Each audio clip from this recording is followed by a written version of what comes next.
Welcome to the grand finale of the Money Mindset series on the Unstoppable podcast. My name is Dan J. Gregory, and I am committed to hunting down the secrets of business mastery and human performance. My goal for the Unstoppable podcast is to share insights from some of the most successful entrepreneurs, inspiring thought leaders, world-class athletes, and prominent celebrities to help you to become unstoppable in business and life. Each week I'll be bringing you a new interview with an inspiring person and sharing my own results as I pursue the answers to the question, how can I create the ultimate edge in my business, make a significant impact, and live an extraordinary life?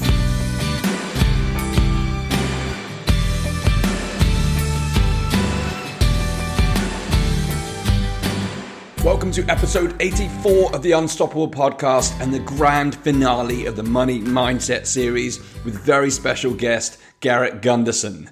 In this highly insightful finale to the Money Mindset series, Garrett not only reveals the secrets to wealth creation, but he also shares unique strategies to create an abundant mindset in the entrepreneurial world. Garrett has helped countless business owners to create efficient wealth strategies that fit their unique strengths. And during this episode, you have the opportunity to lean into the mind of a financial genius. Garrett Gunderson is a chief wealth architect at Wealth Factory and author of the New York Times bestseller, Killing Sacred Cows, Overcoming the Financial Myths That Are Destroying Your Prosperity. Garrett helps entrepreneurs to optimize cash flow, streamline their finances, and keep more of their hard-earned money so they can make more powerful investments in their best wealth creator, their business. Garrett has appeared on ABC News, on Fox, CNBC, and many, many more. He's a paid contributor at Forbes and many other high-level publications and podcasts. Before I tell you a little bit more about what we've got in store for you today and what you have the opportunity to learn, as this is the final part of the Money Mindset series, let's briefly recap what we've covered so far during the series. The Money Mindset series was inspired by the overwhelming response that I received to my own episode about money shame, where I shared my own journey with debt and my relationship with money. Over the course of this mini-series, I've brought you a range of top financial and money mindset experts to help you improve your financial well-being and your relationship with money. The series began with The Art of Money with special guest Barry Tesler, where we went deep into how to create a positive relationship with money. Part 2 continued with Money, a Love Story with Kate Northrup, where we discussed how developing financial freedom begins by developing your own self-love, and we talked about simple money practices that can help you build a more positive, loving relationship with money. Part 3 was about financial well-being with Chris Budd, where we discussed how financial well-being is not about living the life that others think you should have, but rather the life that you want to have, as well as discussing Chris's simple, practical advice for enhanced financial well-being. Part 4 then continued with The Power of Financial Freedom with Astin-Gregory, where he shared how he went from studying engineering to becoming an investor, best-selling author, and highly successful entrepreneur. And we discussed some of the money principles, beliefs, and practices that have enabled Astin to rapidly ascend in the world of business. And then finally, in Part 5 last week, the episode was all about how to attract abundance with Christy Deer, and we delved into everything from money blocks to the law of attraction to help you bring more abundance into your life and unlock your inner rich. In today's grand finale with Garrett Gunderson, you will learn how to recognize if you're operating from a scarcity mindset and how to conquer it by destroying your footprints of failure. Garrett shares the critical difference between financial freedom and financial independence and discusses a simple asset allocation strategy for securing your wealth, before outlining the 3 most important financial safety factors to safeguard your money, and we explore how to create financial efficiency with the 4I formula. This is a deeply powerful episode with tons of actionable insights, so get ready to take notes and learn how to build, maximize, and secure your wealth. Introducing Garrett Gunderson to light the fireworks and close the Money Mindset series. Let's get into it. Garrett, welcome to the Unstoppable podcast. It's an absolute delight to have you here for the finale of the Unstoppable podcast Money Mindset series. I'm really excited to get into your knowledge and really get into your brain when it comes to maximizing your financial abundance. So first of all, Garrett, would you mind just sharing a little bit about yourself and what you do right now and a little bit about how you got into what you do right now? Well, I think that what's unique about what we do is that we understand that personal finance is actually supposed to be personal. And that means that if someone, I don't care like how much luck, savings, discipline, rate of return, or financial advisor anyone has, if they can't conquer the scarcity mentality when it comes to their money, nothing will matter because that destroys everything. Scarcity is the greatest destroyer of wealth. And that's what I would consider the consumer condition, where people look to, they expect someone else to do it for them. They expect, like it's built on fear, doubt, and worry, or this concept of there's not enough or there's a finite pie. And so even though we help people keep more of what they make and focus on how they can improve and boost their cash flow, and the number one thing we do is show people how to achieve financial independence in a framework that gets them there within 3 to 7 years. 3 years if they're, pretty frugal already and in a decent financial situation. 5 years if maybe they've dug themselves a hole. And 7 years if they're kind of like me, addicted to a really high quality lifestyle that don't want to give that stuff up. But that's what we do, is really kind of help them understand that they're their greatest asset, not some stock, bond, or piece of real estate. And that if they understand how they could expand their means and produce more, that's going to be the key. And we really encourage entrepreneurship and scaling business all around, getting their financial house in order so they don't have like fear and worry, or they don't have I want them to have peace of mind. I want them to have financial clarity and financial confidence. So it's kind of this merger between personal development and personal finance. Awesome. Now, Garrett, so when I was growing up, I dreamed of either being a racing car driver or an astronaut or an explorer. And I ended up going into banking and then finally found my path to entrepreneurship. Tell me a bit about your upbringing. Was this your dream when you were young? What did you want to do when you were growing up? Yeah, 2 things I want to do when I was growing up. 1 was be a stand-up comedian, and 2 was be a rock star. Nice. So I basically took that and applied it to the world of finance. My wife always teases me. She's like, there's no chance you could be a stand-up comedian. You're just not funny enough. I'm like, babe, you don't even understand. When I'm on stage, people laugh their ass off when I'm telling jokes. She goes, you're helping them make money. They're being kind. So what I love is that dream of being a stand-up comedian kind of comes out since I do so much speaking. And then also kind of the rock star side of things is part of it is I just like to perform. And I think finance is normally a dry, drab, just absolute boring topic for most people. And I'm kind of breeding and breathing life into that. And at the same time, I throw a little rock star party once a year where I do at least perform 1 or 2 songs on the guitar.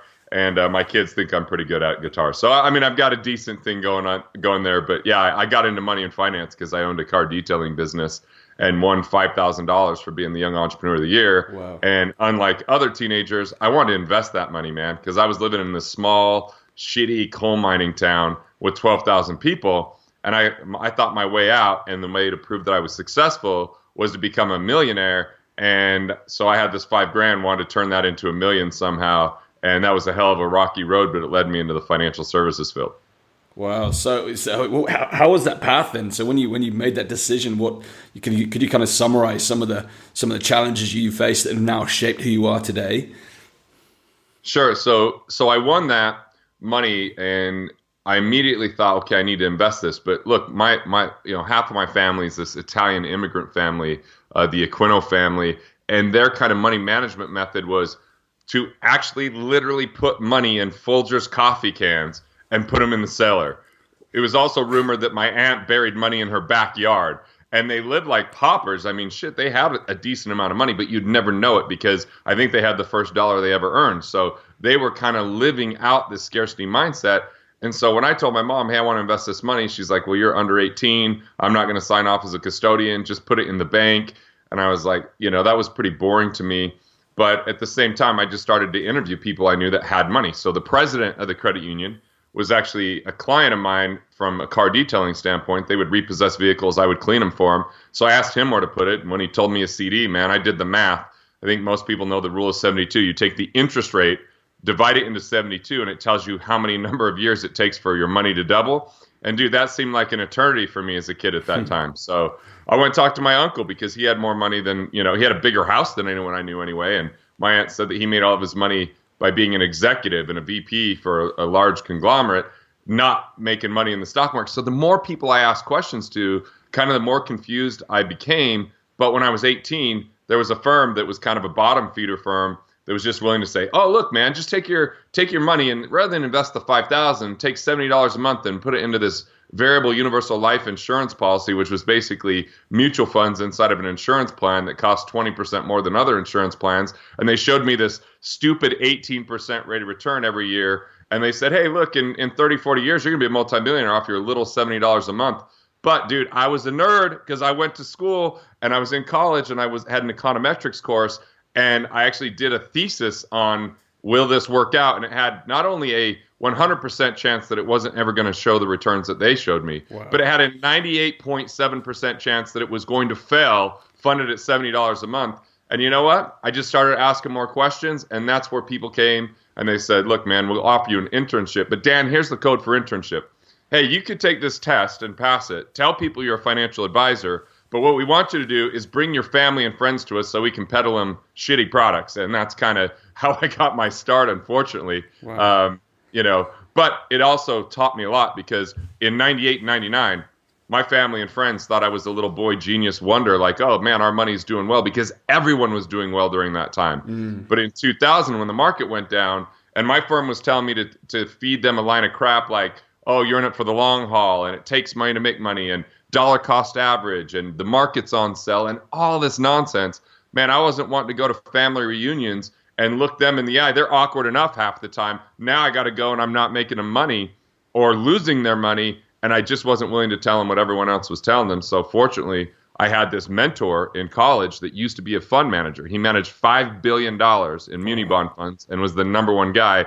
And I just happened to I was a business senator. He showed up to the school and dude, I immediately made friends with him and he helped advise me between March and May of 2000 to get all my clients but one completely out of the stock market. And that's when my real financial journey began because I had to ask better questions and I never wanted to go through that pain again. And hell, I was an arrogant young kid telling people I didn't know what the hell I did. That was not an easy moment in my life.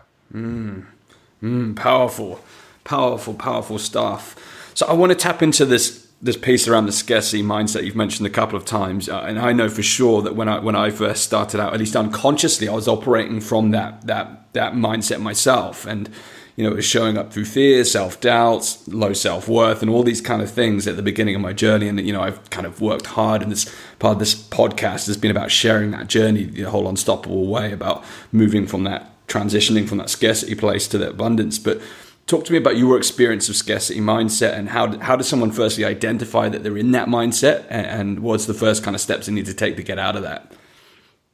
Love that question because I don't think most people recognize they're in scarcity all the time.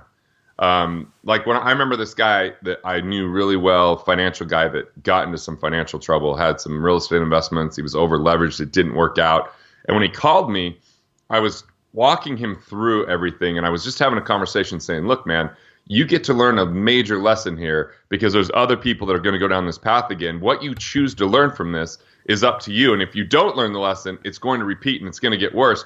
But every word from his mouth was that scarcity was real, that all the evidence that he had because of his losses and the lack of money at the moment. And so what happens with scarcity, it's when we get to a place where the problems of the world or our own personal circumstances seem bigger than the vision we have for life. I'm going to say that again. It's when the problems, either our own and our own circumstance or what we see in the world, seem insurmountable or bigger than the vision we have for our own life.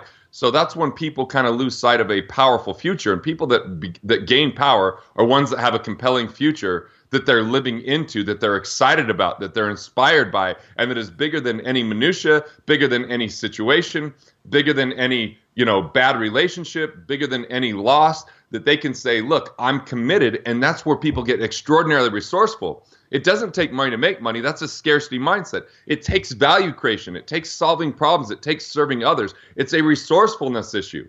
Are we willing to be more resourceful regardless of the existing resources we currently have? And it's not just about our resources. It's about other people that would be willing to step up and be part of what we have if we have a compelling enough vision. And my feeling is scarcity destroys vision, and vision is the rarest commodity in the world. Vision is the thing that people lack the most, and those that have the most compelling, clear, articulated vision are the one that drive the economic engine of the world, because that's what people are willing to follow because they're looking for those leaders. So wealth isn't predicated upon, did we put enough money in a mutual fund? Wealth isn't predicated upon, did we scrimp, sacrifice, and save and set enough money for retirement? Instead, it's really built by people being more entrepreneurial and saying, look, I see the problems of the world, and rather than letting them cripple me, I'm going to be compelled to be one of the ones to solve those problems, because the bigger the problem, the bigger the payoff. I feel that. And now the next piece is then, so having identified if you're in that scarcity mindset, what are the components of an abundance orientated mindset? So what is the mindset that's then required for the accumulation of wealth? Like, one thing that people have to recognize is abundance doesn't mean that we frolic holding hands in a field and everything always goes our way. Yeah. I mean, hell, if we want to frolic in a field holding hands and sing Kumbaya, nothing's stopping us there. But abundance doesn't mean that it goes exactly according to plan. What it means is that we have more resilience. What it means is that we can see past the existing situation to what we can do next. And abundance says, even if I don't have the solutions, that I'm just an idea or a relationship away from solving anything that I'm facing. So abundance is about innovation, human ingenuity, resourcefulness. Abundance is about value creation, and really abundance is a paradigm where people think about being producers, meaning they look to create more value in the world than they take from it. So if I just use kind of a little bit of a guide, scarcity would say, if someone's profitable, that's evidence of deception and coercion. Abundance would say profit is evidence of value creation. Absolutely. That's two different paradigms, So where there would be like fear on the scarcity side, there would be faith on the abundance side. This is the kind of thing. Like, here's scarcity. Someone says, "Hey Garrett, I've always heard you should live within your means." That means I need to budget, cut back, and shrink, right? That's what scarcity would say. Mm-hmm. But abundance would say, I need to live within my means. That means I have to continually seek to find ways to expand my means and keep more of what I have through financial intelligence. It's the same statement with two completely different outlooks based upon which side of the coin someone's looking. And so we can see scarcity based upon the footprints of failure, the footprints of complaints, the footprints of negativity. And if everyone could just grasp that wealth is built through committed conversations. So when people say talk is cheap, that's from scarcity, meaning if someone doesn't value their word, if someone says something but they never commit to it, then yeah, of course that is cheap. But cheap talk is cheap. Powerful, wealthy conversations is actually what drives the engine of exchange. And exchange creates wealth. And so those people that are willing to speak the words and commit to living into them in a way that others won't, like, look, man, I once said I want to take killing sacred cows to the New York Times. And I thought that was a big deal at the time because I still had my small-minded coal mining voice in my head of scarcity going, you don't even know how the hell to get it to New York Times. You've only sold 1,000 books so far and it's self-published. You only have a publisher. Like, right. But I got up and I just declared, okay, in front of 85 people, I'm going to take this book to New York Times. Now, I was scared. My palms were sweating. My voice cracked. But then I sat down, and at the end of the day, this guy came up to me. His name's Carter, and he goes, you know what? I think I can help you with that. I'm in the world of marketing, and I can research who helps do these things, and found me someone, right? Yeah. How did that happen? I spoke it. And so, scarcity would never have you speak that. Abundance would say, even in the face of not knowing, even in the face of having some fear, I'm still going to declare something. And, now, like when I walked home that day, or not walked home, when I got home that day, driving home, my wife I told her, I said, hey, I'm going to take this book to New York Times. She's like, she was nonchalant, like, yeah, of course you are. And I was like, no, I don't even know how to do it, but I'm committed to it. She goes, are you sure that's even a big enough goal? Wow. And I'm going, damn, she's calling me out right now. I'm feeling like scared. But yeah, so now looking back, I hit it. Why did I hit it? Because that's what I aimed for. That's what I was committed to. I didn't have cheap talk. I was committed to that. And it wasn't always easy to get there. So now I'm saying, all right, Budgeting Sucks, my next book, is going to be the most impactful, highest selling book of the next decade in the world of finance. That's a little bit more of a stretch. It's a little bit more compelling, but you know what? It's having me write the book differently, research the book differently, think about what I could do, reach out to my clients that are bestsellers like Hal Elrod that's crushing it with Miracle Morning, or, talking to other people that have done New York Times, that, like I talked to Kiyosaki, how did they do Rich Dad Poor Dad? Like, I'm going out there because my vision is bigger. It takes embracing abundance. And it doesn't mean that we don't have moments of doubt. We don't have moments of fear. But what do we choose to focus on in those moments? And there's two ways to escape scarcity that's really quite elegant, but not always easy. And shit, I know I'm going on and on this whole thing, but I want to make sure to answer the question all the way. Powerful, yeah. So here's the first way to get out of scarcity. If you ever find yourself, in any level of negative self-talk, of this isn't possible, this can't happen, I don't want to do, like all that kind of footprints of failure, footprints of giving up, or finding yourself wanting to sacrifice, here's what you do. Number one, rather than getting stuck in you feeling like things are bad and then calling someone and complaining, which is what a lot of people do. They call mom, they call the people that will say it's not your fault. And that's fine if you want to make one phone call that way. But here's the real phone call to make. Call the people in your life and in your world that you love talking to, that are uplifting, that are inspiring, that when you see them call your phone, you want to answer the phone. They're your cheerleaders, they're your mentors, they're whoever it is, right? But people that you can actually deliver value for. And rather than in that moment talking about your problems, ask them compelling questions like, what are you most excited about that you're working on? What one thing would take you to the next level if you had it right now? Is there any relationship? Is there any idea that you're really looking for? Is there any resource? Like, what is the biggest obstacle you're facing? What is the biggest opportunity you have? You just find out if you could do one of two things. Either one, connect them to someone that can really make a difference in what they're doing, so that you've helped them out, or two, personally make a difference because you know how to solve or support anything that they just talked about. And then when they acknowledge and appreciate you for doing that, it's so hard to be in scarcity when people are appreciating you, because when things appreciate, it means that they go up in value. And when someone appreciates you, it allows you to recognize your own true value, because people discount the hell out of their own value. And if people could recognize that, there's so much wealth and opportunity in recognizing that.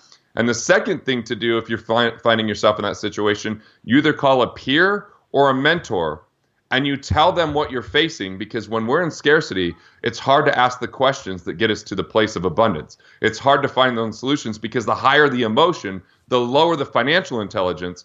And if I could call someone that's not attached to the problem like I am, they can ask me questions I'm not asking them myself, so I can get out of it quicker. But most people, Dan, they don't want to do that because they'd have to have an admission that they're not abundant 100% of the time. But hell, it's actually more endearing, and authenticity is a currency that binds us if we're willing to just be true and say what's actually happening rather than suffer it along the way. Because I'll tell you what, scarcity has a stench to it, and we could pretend we're not in it when we're in it, but people recognize it. They feel it energetically. It will destroy our wealth. Powerful stuff, my man. Both of those, for me, I've used both of those strategies, and they were highly transformative for me. When I first started my business, that piece around getting an appreciation, I was giving my stuff away for free at the beginning, but the amount of appreciation I received, it started to make me see that and feel the value, and that's when things really started to shift for me. And even when I started talking about eliminating debt, just the very essence we spoke before the show about, the episode I talked to you about in terms of money shame, the moment I went through that, even when I was doing it again, all that pressure just came off just because I felt like it lifted. So those two strategies alone, I've experienced both of those deeply. I think it's incredibly powerful stuff. So Garrett, in terms of what prevents people from being financially free, obviously a scarcity mindset would be a major blockage to that. But what are the habits or behaviors are preventing people from experiencing financial freedom? And before we get into that, what would you define as financial freedom?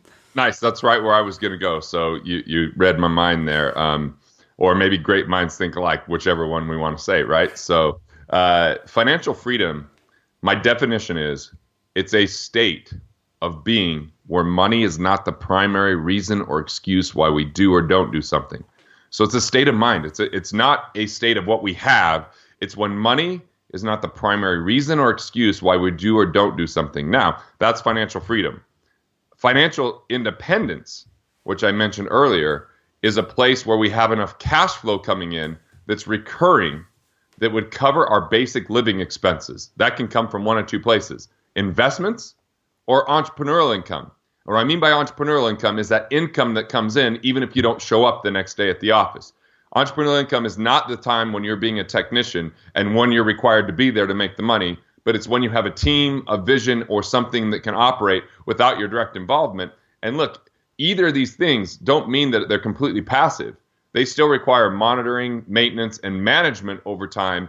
It's just that you could go a day or a week and it would still come in, and it wouldn't be compounding the amount of work you have to do when you come back. So if we can get financially independent, then it is so powerful, because it means every dollar we earn is no longer encumbered to take care of our lifestyle, and instead can be transferred into building more assets to create more cash value, which can create exponential growth. It is absolutely powerful. Financial freedom is when we understand, okay, look, when people, like, there's three measures of worth. The first measure is price. So price is what we pay for something. The second measure is cost. That just takes into consideration the economic impact. And I'll give an example. The third measure is value, which is our overall personal feeling of satisfaction and enjoyment. So price, there's a lot of people in the world that price is their God. I mean, they look for the lowest price. They're misers. They pinch pennies till they get blisters on their fingers. And, like, people that are so price focused miss out on a lot of value, because rarely is the highest value things in the world the lowest price. Absolutely. And this leaves people to a poverty and scarcity mindset to focus on price alone. So there's things that are low price but high cost. So I always think of the example, if an airplane told me, if an airline said, hey, look, we can fly you for 1/5 of the price of what you're paying right now on Delta, and the way we do it is we just cut out maintenance and we don't train our pilots. And I'm like, hell, I'm not getting on that flight no matter how cheap it is, right? Yeah. So that's low price, high cost. In the world of finance, it's like, okay, looking for the cheapest financial person might be low price but high cost, because you lose performance, you lose money. You don't, they don't save you on the things that they could have saved you on or help you boost and understand who you are, right? So that's price versus cost. But value is just overall enjoyment in life, which a lot of people miss out on if they're just price conscious, right? So something could be on sale and just still not be something I purchase because it just isn't valuable enough. Or there could be something that it's a premium, but it's valuable enough for me and I enjoy it. So we look at those three measures, price, cost, and value, and it really helps us understand financial freedom, because it's not that money isn't a factor, it's just not the primary factor. Because I hear statements far too often like, I can't afford it.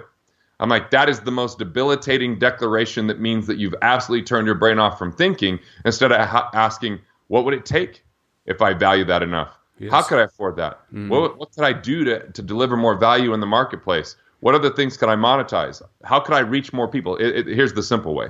How can I either reach more people or impact the people I'm reaching more deeply? It always comes down to those two things to figure out value. That's the value equation, really, or the impact equation. How do I impact people deeply that I'm currently working with, or how do I impact more people with, which takes skill, leverage, intelligence, and stuff like that. But yeah, that's my definition of financial freedom versus financial independence. And I can't remember what the rest of the question was. So we talked about how the scarcity mindset could be an inhibiting factor, but what about other behaviors or habits that prevent people from achieving either financial independence or financial freedom? So here's the big piece, and then I'm also going to lay out a framework. The big piece is a lot of people believe that investing is a game where they can use modeling techniques, meaning I'm going to model someone else's, investments or what they do. And so they have this kind of thought process that, hey, I read a magazine and here was someone that struck it big, and they did it by doing an IPO or investing in a startup. And so they only see, they only see a very small piece of the puzzle, and instead start to speculate and gamble with their money, because somewhere in their mind, someone has programmed them that high risk equals high return. But risk actually equals chance of loss. And so they invest in things that they don't know, that they don't understand, that's too far away from who they are. And then all of a sudden, when it's lost, it actually creates scarcity for them. It actually takes their eye off the ball on the things that they know, things that are aligned with their value. And so that's such a huge factor in how people, make major mistakes, is that they speculate before they've got their foundation. I believe that people have to get their foundation in place first and foremost. If we have a home, we always build the foundation. We never go show people the foundation because it's not seductive, it's not sexy, it's not anything. Unless it's cracked, then we're like, that's damn foundation is killing me. We can't even live here, right? Yeah. So people got to get their foundation in place. Then they've got to focus on safety factors. So some of what that looks like is, first off, first rule, before you go and invest in these kind of things, you've got to get in the habit of paying yourself first. And this is so simplistic yet so powerful. If people will just go set up a separate bank account, different than their personal account or their business account, I like to call it a wealth capture account. It's just a checking, savings, or money market. Doesn't matter what interest rate it's earning. It just matters that it's simple enough that every time they go to pay themselves, they can automatically put a portion of it as a percentage into this other account. Ideally, you work up to 18% going in that account before you spend a single dollar. Now, what this does is it eliminates the need for budgeting, because as long as you pay yourself first, then you just have to check every month. Did you avoid borrowing any money or spending more than what was left over that went into your personal account? And as long as you stay within that parameter, you're free to spend how you'd like, because you've already taken care of paying yourself first. Now, when you pay yourself first, then you want to build up at least 6 months in savings and liquidity. Most people don't do this because financial professionals aren't paid to get you into savings accounts. But here's why that's important. Think of it as a peace of mind account. If you've got that money there, you don't have to chase bad profits. If you have a health issue, you've got staying power. You can take some time off and take care of yourself. If you need to take a break from your business for a little while to help out a loved one, or hell, we're going to Italy for 2 months next year. I mean, if you have that liquidity, you've got more options. But it also, as it starts to build up beyond that, it can become an opportunity fund. And unfortunately, a lot of people have been taught that we should always be investing. You should start early. You should always have your money invested. But the reality is the pros don't keep their money invested. I had one of my good friends, Dan Reutman, just went to Martin Armstrong, the economist, former hedge fund manager, conference. And basically Martin was like, he was the hedge fund manager of the year in 1999. He was only invested 25% of the time. 75% of the time he was sitting in cash. And 2 of the years that we got the highest returns when we were actually managing money, which we don't do anymore, we got a 41% return in 2001 and a 44% return in 2002, being out of the market 80% of the time. So here's the thing. Most people make that mistake of automatically investing instead of automatically saving. You want to automatically save and deliberately invest, and only invest when the timing is actually appropriate, number one. But number two, when you're investing in something aligned with your investor DNA. And investor DNA is when we understand our competencies, our drivers, our values, and instead of diversifying, we stay focused and aligned with things that make sense to us. And if something doesn't make sense, then we keep it in our foundational and safety measures and only speculate with 10 or 20% of our overall net worth. Because if you ever speculate with more than that, then it can actually harm you as the asset, your ability to earn, because that loss could actually lose your mind type of thing when you're pissed off or you're frustrated or you lost your life savings. And look, I just wrote a book called What Would the Rockefellers Do, which talks about how the Rockefellers are on their 6th generation of wealth, where the Vanderbilts, 54 years after Cornelius died, the first Vanderbilt died broke. And look, Anderson Cooper's a Vanderbilt who didn't even get an inheritance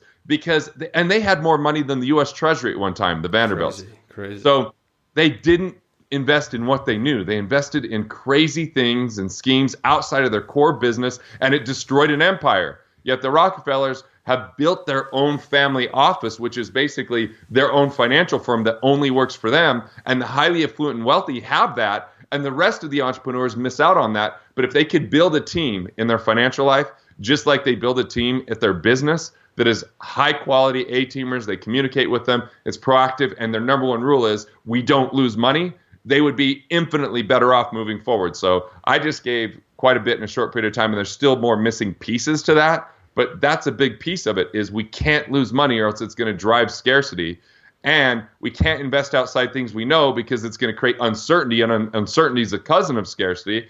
And you've got to have liquidity, because if you don't have liquidity and now you're burning at the red line because you have to go make money, people chase bad profits, they have high stress, that starts to destroy their own health, and there's major ramifications to that. But unfortunately, that's the way of the world when it comes to most people's poor financial decisions. Absolutely. And I've seen that happen so many times. I worked in financial services for 8 years, directly in banking, and saw that happen so many times when people hit that rock bottom moment, they've got no assets to go to. And it's, decision-making process during those times is not the same as it would be if it was done from an affluent state where they have resources. They would be making decisions very differently.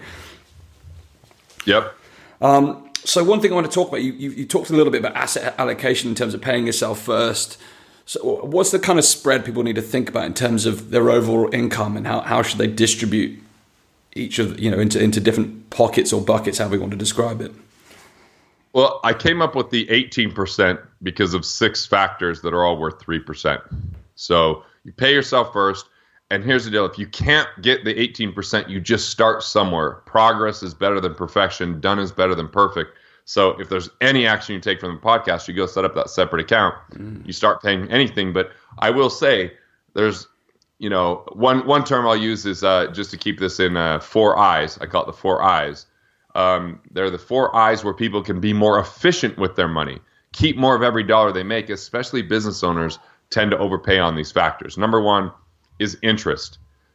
Interest rates have been extraordinarily low, but if people don't get a credit score over a certain amount, don't have the good cash flow reporting, and don't use proper collateral, it means that 80% of people are paying a higher interest rate than what they need. Now, if you can lower your interest rate, you keep more of your money. That helps you find money to put towards the 18%. The other eye is, investments. There's hidden fees, hidden commissions, and a lot of underperforming funds that people just haven't monitored or measured to find out, is it worth it? And if they could get that money and put it back into their life rather than paying for things that aren't performing, then that's going to help them out.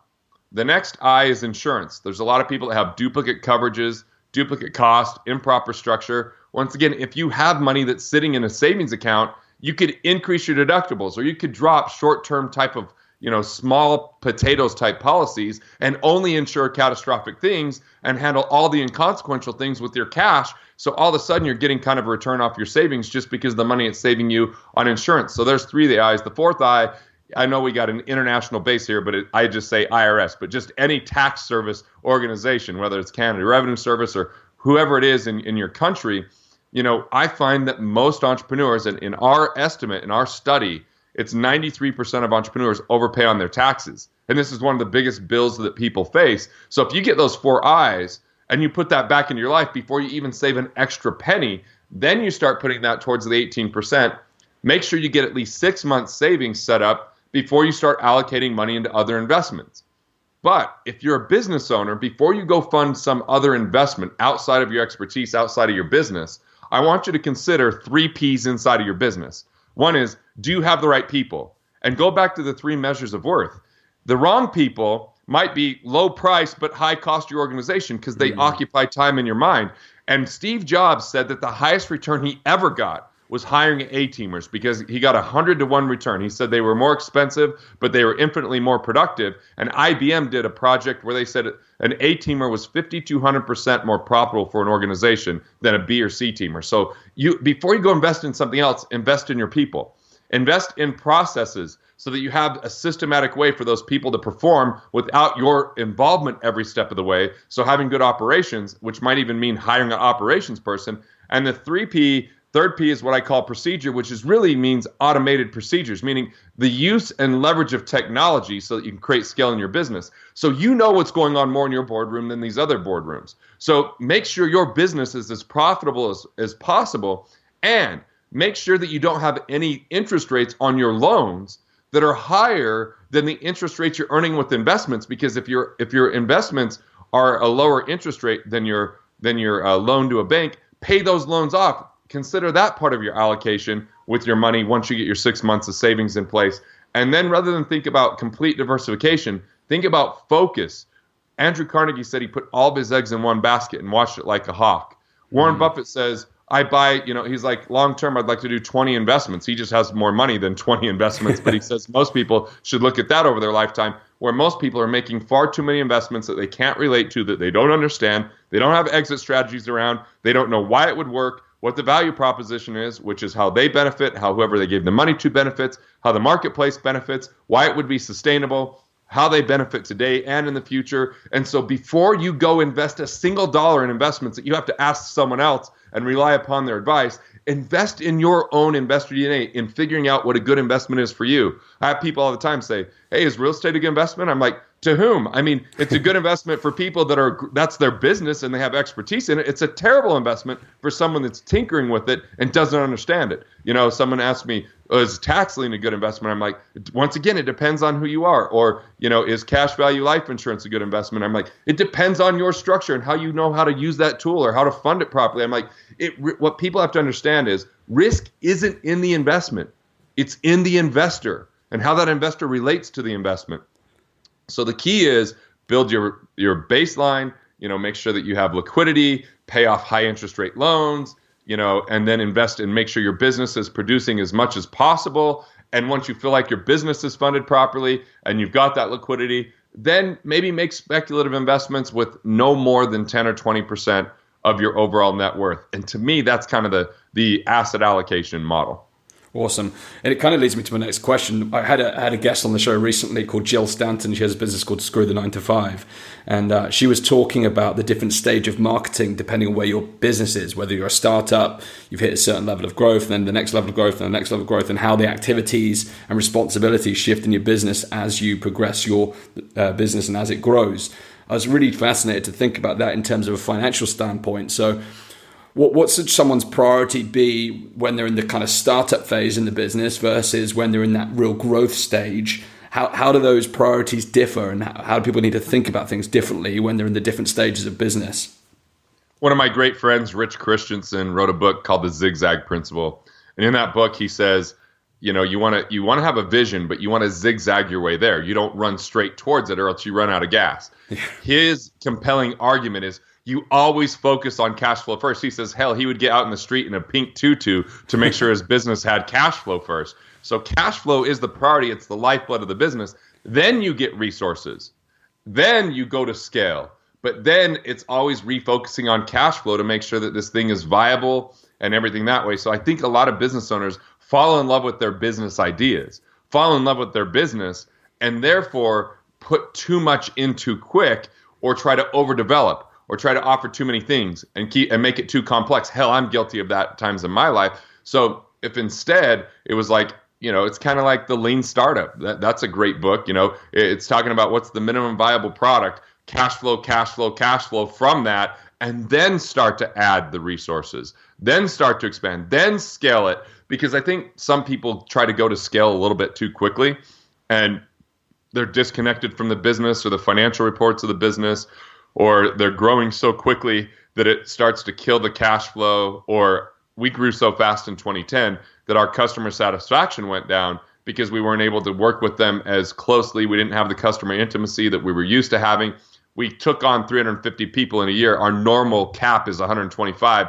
So we had 12% of people that didn't like us, would have preferred to refund. And hell, we had to refund a bunch of them and then get clear about who we really were and what we did, because we scaled the wrong part of our business. So I think that, it goes cash flow scale, or cash flow resources scale, cash flow resources scale. And what he talks about is you put guardrails so you never go outside of the bounds.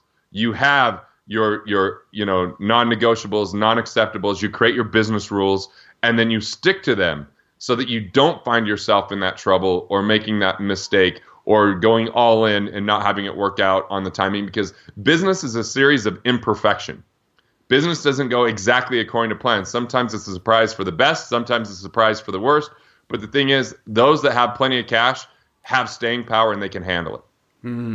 So speaking of books, I would like to talk a little bit about your book, Killing Sacred Cows. Firstly, we've mentioned that in passing through the session, and for those people who don't know, you probably think, what the heck is that? So I'm interested to know first, where did the title come from, and what does the book represent, and what does it offer the reader? I was sitting down with Stephen Palmer, my co-author. I remember it was December of 2007, and we're in a library in St. George, Utah. And we're about to do some writing. And I just looked up to him and I said, dude, you ready to kill some sacred cows? and he says to me, he goes, man, that should be the title of the book. And so I texted this guy that was really kind of a spiritual mentor of mine. And I said, what do you think about the title, Killing Sacred Cows? He goes, it'll get a lot of recognition. It's a little bit harsh. And I was like, done. We're going for it. We're going to be in the, let people let it confront them a little bit. because sacred cow, biblically is about these unquestioned beliefs that people would worship, right? Like like these golden cows and stuff like that. And that no matter what someone would say, they didn't listen to it because that was just tradition. That was just what you did. That's, from the time you were a kid. And when it comes to money, we get a lot of these sacred cows or traditions that aren't helpful. They're actually born of the scarcity mindset and therefore leads us astray. And here's the thing. That book is dedicated to the 9 most prevalent, like the most persuasive financial myths that are hard to detect and see, because enough people have looked at it through the eyes of the myth that it actually becomes common knowledge, is what people might call it, but it's commonly harming people. And the reason why we have such a huge failure rate at people becoming financially independent and doing and having their financial house in order. So I went with the very subtle lies that people don't recognize. And I really feel like there's 3 revolutionary concepts in the book. Number 1 is finite pie, and giving people an argument that if they have a money problem, it's never a money problem. It's a relationship or an idea problem.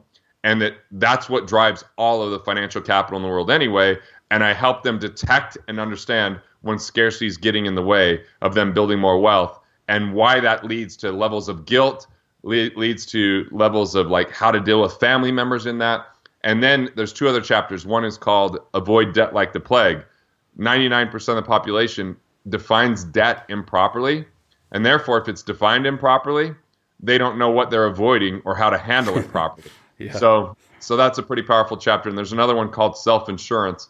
That's another kind of revolutionary chapter, which says it gives the equation of how to have the lowest cost of insurance permanently, but handle 100% of your catastrophic events, that it never confiscates your wealth. And man, I've had a lot of financial people love that chapter. The people that were in the financial business said that changed their lives. So there's other good chapters, but those are the 3 that are probably most impactful. Well, yeah, I was checking it out in preparation for the show, and as I was reading the kind of the description of the book, I thought, this is a must-read book. I've got to get this, and I've got a list of must-read books, and for my listeners on the podcast, one of their ways to give back is often to refer books to me, and this is really at the top of the list now. I want to get into that. But did you say that you're writing another book now, Budgeting Sucks? Is that in the pipeline, or is that already released? So I'll just tell you, first of all, I just a few weeks ago just finally did the audiobook to Killing Sacred Cows. So that book is fresh on my mind. Nice. And I am going to admit to the listeners, I apparently don't know how to read. That took me probably 3 hours longer than expected, from stuttering, emphasizing the wrong damn word. So, man, that was painful. But it was cool to kind of go through that book, because that book's kind of written like how an attorney would prepare for a major case, where it just kind of builds on the thing the whole way through to help kind of eliminate a scarcity at every level. But I wrote a book called What Would the Rockefellers Do that just got released this year. So I'm real excited about that book. But I have 2 more books I'm writing that I'm in 3rd phase of one manuscript and 4th phase of another one. One's called The 5-Day Weekend. That one will probably be released first with Bard Press, which is my favorite publisher in the world. Nice. And then the other one is called Budgeting Sucks, although the publishers hate the title. But they just don't understand how powerful that title is, because it resonates at the core with people, and they just don't like the word sucks. And I'm like, I don't really care what people like. I care what's entering the conversation in the person's head. So, yeah, so Budgeting Sucks really kind of lays out this 5-part framework of how people achieve financial independence in 3 to 7 years. 5-Day Weekend is how do you get more, this is an industrial philosophy of working 5 days a week and taking 2 days off. How do you get it where, you mind to business for 2 days of the week, and then you have 5 days that go completely towards purpose, enjoyment, fulfillment, and all that kind of stuff. And not that they have to be separated, but that just to get people out of this mindset of, if I just work hard enough, I'm going to get where I want to be. Hard work with bad philosophy equals bankruptcy. Hard work with bad philosophy equals financial failure. Hard work with bad philosophy equals destroyed marriages. I mean, I'm definitely passionate about solving that issue. Awesome. I would like to touch on that in terms of Garrett, the entrepreneur. Obviously, we've been talking about your expertise, but I'd like to talk a little bit about how you operate your business and how you've got it geared up, and what your lifestyle and business lifestyle looks like. Would you mind just walking through kind of what a typical week or a typical day looks like for you in terms of work-life balance and how you manage your priorities? Yeah, definitely. First of all, my mission is 1 million entrepreneurs to economic independence by the time I die. 1 million. And the only way I do that isn't by meeting with people one-on-one myself, but it's to curate and to find the best talent in the world that subscribe to the same philosophy and that has expertise to help people get there. So my main venture that isn't really a public knowledge of the name is called Ripwater. It's my intellectual property and production company. Cool. And that owns all of my intellectual property that I license to some of my main companies. Like Wealth Factory, I'm the main partner in, but I've got 3 other partners. I've got another firm, Optic Financial, that I do very specific deals because of my intellectual property company. I got another company, Garrett Financial. I've got financial guys that are now wanting to do more and more stuff with us. So a lot of my days are like Fridays. I do a lot of filming on Fridays. That's a day where, I'll just kind of go to the office. This last, Friday, I did a State of the Union address to Wealth Factory, just letting them know everything that we're doing and the upgrades and updates that we're up to and kind of the evolution of our business model. I like to do that on a monthly basis. And then I filmed 5 videos, 3 on investor DNA and sole purpose with a wealth engineer from Wealth Factory. And then I went and did a video for one of the program that I built for Wealth Factory, or my segment of it was called Scale. It's about scaling business. And I said, how do you become an industry influencer? And then the other video, then I just did a video to promote that program. So that was 5 videos I did that day. If I'm traveling and speaking, typically I'm writing books or editing my books while I'm on my flights. And then I'll do my talk, but I get a lot done on plane time. On Mondays are my business day. So all my strategic partners, my promotion partners, the firms that I have ownership in, I'm doing meetings with them throughout that entire day. So we're going over, what their objectives are. We're going over, what ideas. I'm getting feedback, what's working. I'm doing training. That's my Mondays. It's really reserved for my business days. And then on a day like the time we're recording this, it's a Wednesday. Wednesday, I love doing like podcasts. I've got 3 podcasts I'll record today. Nice. And so I really try to have the Dan Sullivan entrepreneurial time system in effect. Mondays are buffer days. Buffer days are those preparation days, before the game days. Focus days are those days where I'm recording, I'm on stage, I'm building new relationships, because it really comes down to there's 5 things that I do. I'm delivering content through writing, through speaking. I'm building new high-level relationships that can either license my stuff or promote my stuff or teach me something, right? Mm-hmm. That's a huge part of what I'm doing. Or I'm training the existing, organizations, or I'm building out new ideas, new content, new structures, or new systems to deliver that. And those are the 5 things I do. So I used to do a lot of one-on-one coaching. I now don't do that anymore. And I've been I feel like I've found a brilliant team to do that, and I've done a great job of finding people who are better at that kind of stuff than I am. So I gave that up. I don't do a lot of the stuff that I used to do when I started a business. Hell, when I started, I was head janitor, head bottle washer, customer service. I did everything for the most part. Now I don't even have a login to our CRMs. I mean, I have people that handle all of that kind of stuff. So that's really how those days work. But on the life balance side, I like to start my day writing in a 5-minute journal. If you guys are familiar with 5-minute journal, absolutely, it's a great tool. I also like to write at least 1 thank you card, and sometimes I'll write 3 in a day and then take a couple days off. I love doing that. A lot of mornings I'll work out in the mornings. Today I'm actually working out in the afternoon, and then I'm home every day by 6 o'clock, with the exception of when I'm on the road. And if I'm on the road for more than 4 days in a month, then I take days off during the week when I'm back. In October of 2016, I was gone 22 days. Now, some of it was Napa with my wife.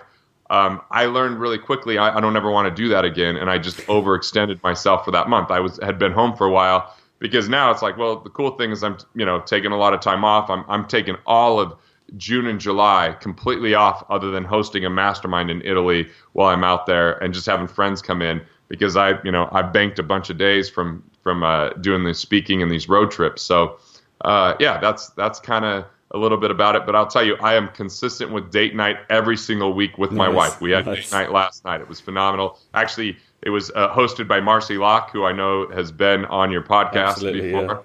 Yeah. And so Marcy hosted a dinner. We went out. We hung out till really late last night. So that was awesome. I make sure to do that every week. I make sure that I always have a killer trip on the books.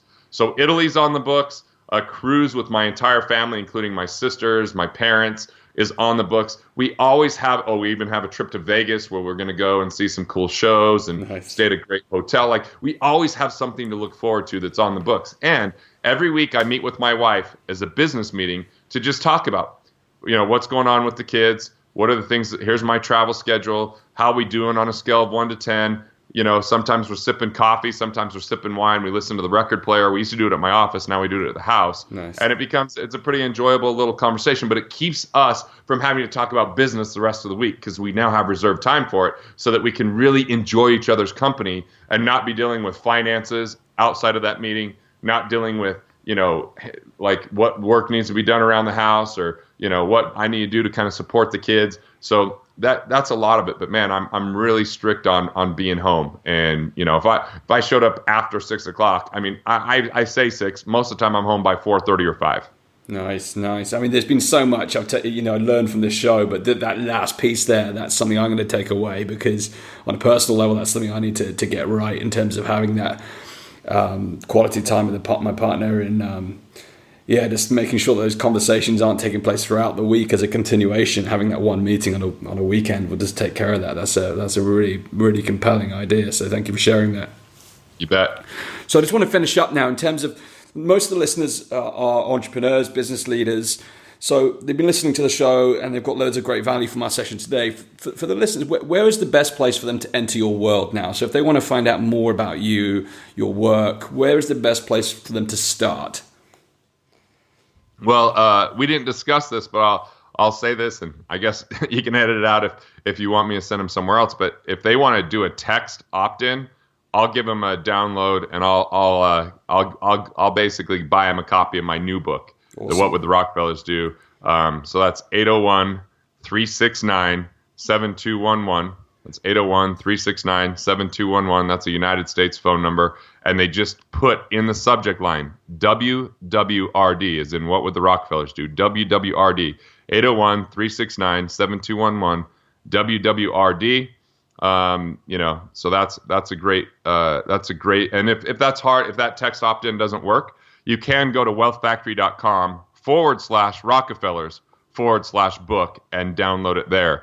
It's better than paying $1,000 on Amazon that we're taking care of it for you right here. That's literally what it is on Amazon right now. Wow. But it's a phenomenal book on how the Rockefellers have gone to the 6th generation of wealth, and they've actually donated $50 million to charity in the 6th generation in 1 year. So their assets grew, where the Vanderbilts had more money than the U.S. Treasury, and they have not. That family is decimated financially. I mean, some of their old homes were torn down that were mansions. They had 10 mansions. One's owned by a state. I think it's in Rhode Island, and it's now like a museum, basically.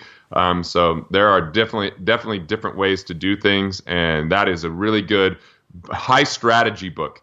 Killing Sacred Cows will give you a lot of philosophy. What Would the Rockefellers Do? Will give you a lot of strategy combined with the philosophy, including parts of my existing trust, which are how I plan on perpetuating wealth. I gave actual excerpts that people could check into and look at. So I think it'd be pretty helpful.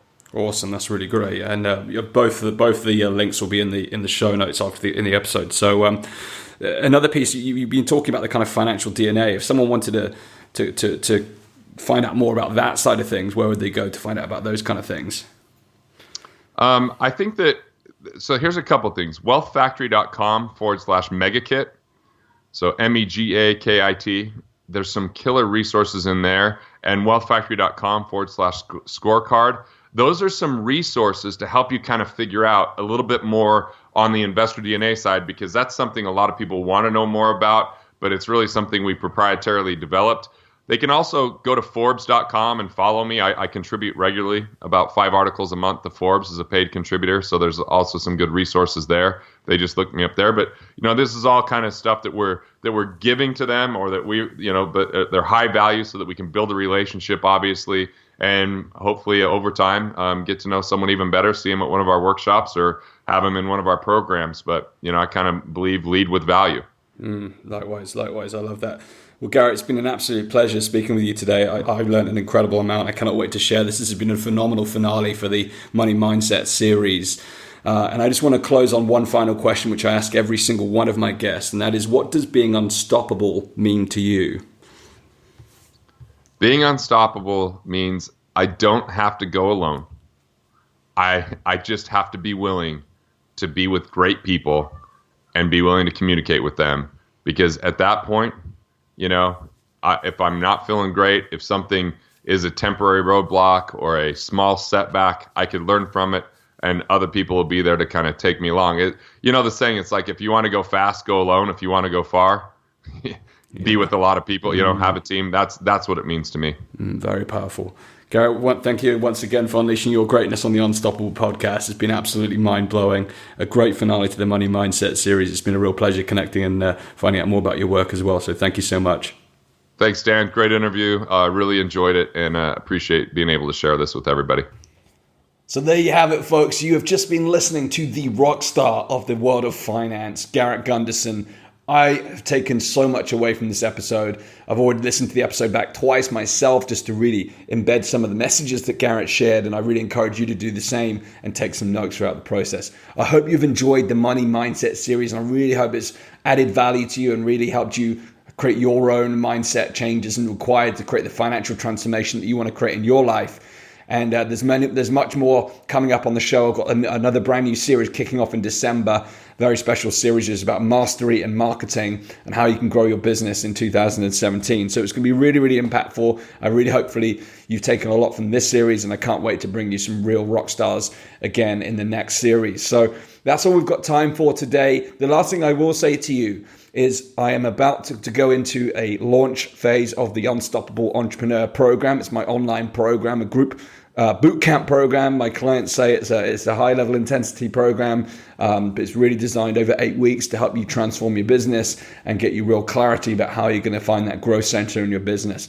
So if you're interested in finding out more about that, I'm going to be talking about this on Facebook Live. I'm going to be talking about it in the Facebook group. If you're not part of the Facebook group yet, please head over to the Unstoppable Mastermind on Facebook and join in the conversation there.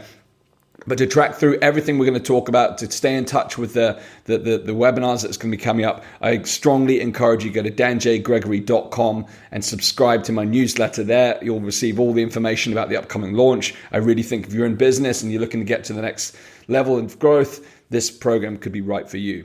So without further ado, we're going to close up. Today's show notes will be over at danjgregory.com/84. Garrett has given away a phenomenal amount of resources to accompany this episode, so you're going to make sure you check that out. That's danjgregory.com/84. But that's all we've got time for today. I'll be back on Monday with the next solo round. I'm actually away celebrating my birthday this weekend. It was actually my birthday last weekend, but the party is this weekend. My girlfriend's arranged a surprise party in a mystery location, so I might be sounding a little more tired on Monday. I do record episodes live on a Monday, so watch out for that one. And until next time, go out there, unleash your greatness, build your empire, make your impact, and live your ultimate life, because you are unstoppable.